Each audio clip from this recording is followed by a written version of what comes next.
We are just a few days from the Forbidden Sanctum release, and I am really excited to play the League.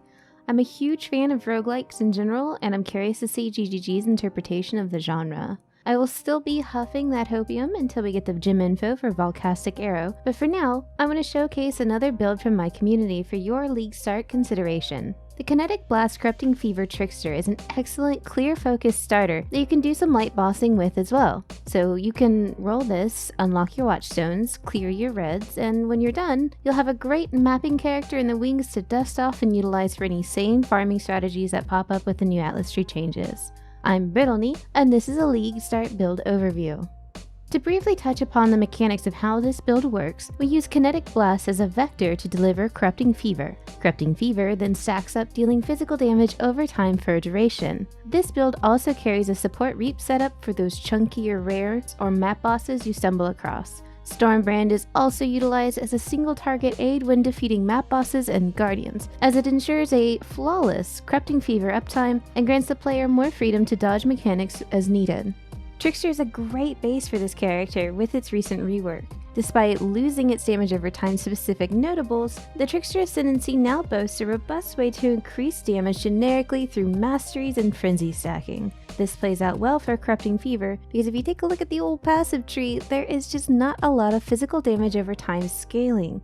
Clusters can solve this problem, but aren't always accessible in a League start environment. We also utilize another generic damage scaling option alongside the Trickster's Ascendancy, which is Spiritual Aid. With all the new minion items out there that can roll minion damage affixes, this opens up a lot of gearing options for the cost of an anoint. The recovery is also incredible for mapping, and not needing to worry about freeze or chill is a massive boon. Defenses can be as robust or minimal as you prefer, allowing for a lot of personal preference and tinkering once in the endgame. To level, you'll start Caustic Hour, Puncture, and Shrapnel Bliss until 16, where you'll switch to Poisonous Concoction. Keep in mind to update your flasks to the next tier as often as they are available for good damage. You can switch to KB Fever setup as soon as Library if you've got the right 4 links, but I find it pretty comfy to switch in Act 4. Generally by Act 4, I've got my links situated, and GMP always makes KB feel great.